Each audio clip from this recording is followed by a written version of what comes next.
Good afternoon, welcome to Talking Pigskin Week 13 edition. Now I know I've been gone for a long time, about a month, and in that month span, these guys didn't win a game. Last I checked, the Jets were still 3-3. We were in a good spot, and things just have crumbled after.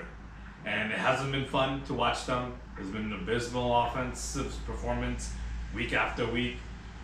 Probably not gonna make any noise in December, but the Aaron Rodgers potentially wanting to come back. I'm not sure how that motivates the team. Hopefully for the better. Hopefully the team can find and mold themselves into a position where, hey, we might flirt with the idea of him playing another snap this year, but I don't see it as of yet until I'm proven otherwise. But let's get into this week's picks. Let's start with the game tonight. Seattle Seahawks come to town to take on Dallas Cowboys. I will be at that game tonight, going later on. The Cowboys, they're just rolling through every team at home. Granted, the competition level hasn't been great, but again, judge the Cowboys by their postseason run, not regular season. They're always very good during the season, especially when Dak is healthy. The Seahawks coming off a brutal loss against the San Francisco 49ers on Thanksgiving night, where they basically didn't show up. It'll be a tough game on the road for them. Even though they got the full week rest, it's not a short week by any means for either team. I think the Cowboys are just too much at home to overcome for them. Give me the Cowboys at home. We move on to Sunday's game. The first game we have is the Atlanta Falcons going to MetLife take on the New York Jets. Now, the 4-7 Jets are mathematically alive with 1% chance of making the playoffs. With Rodgers being back in the building, can this offense be a little better? A whole lot better over the last 4 weeks have been? I hope so, because there's only nothing but, you can only go up from what we've been watching. Tim Boyle isn't any better. Zach Wilson, we know that he was. It's a crapshoot. The defense is doing everything in their power to keep the team in the game, but of course it's an offensive league.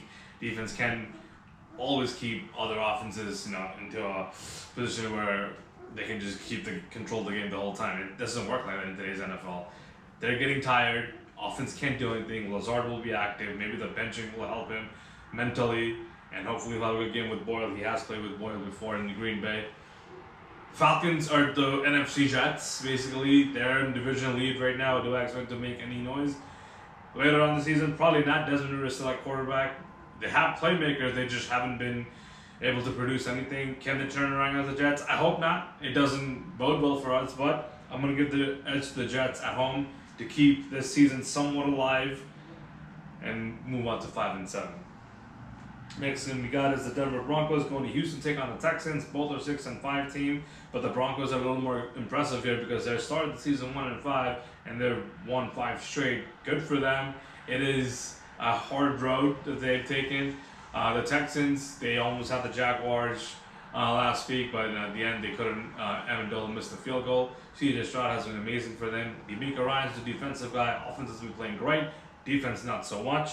And then Broncos, Sean Payton, I guess, figured out Russell Wilson and playing to his strength. The defense has played better with Van Joseph calling plays.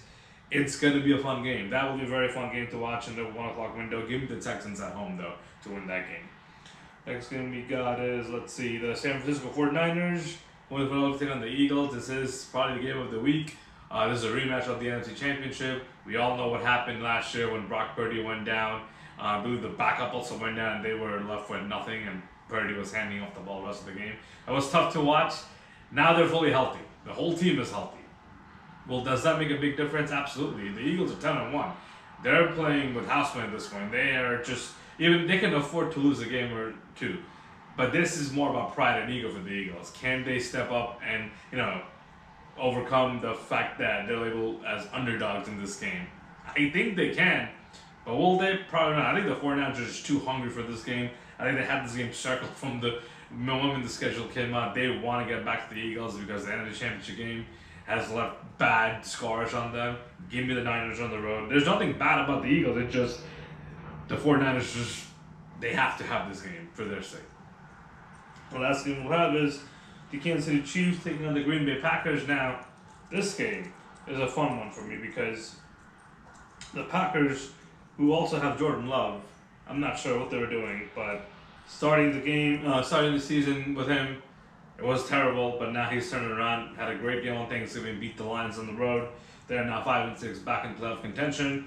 And comes the Chiefs, who are playing with fire. Let's face it, they haven't looked dominant yet this season. It's December. Can they start looking dominant starting Sunday night? They can, but it just hasn't been the typical Chiefs season year after year. Their record is 8-3, but I feel like there are a lot more holes this year, especially with the receiving core they have who can't catch a damn pass from Mahomes. I think the Chiefs will turn it around. I think on the road they will go and take care of business. So even the Chiefs on the road. So there you have it.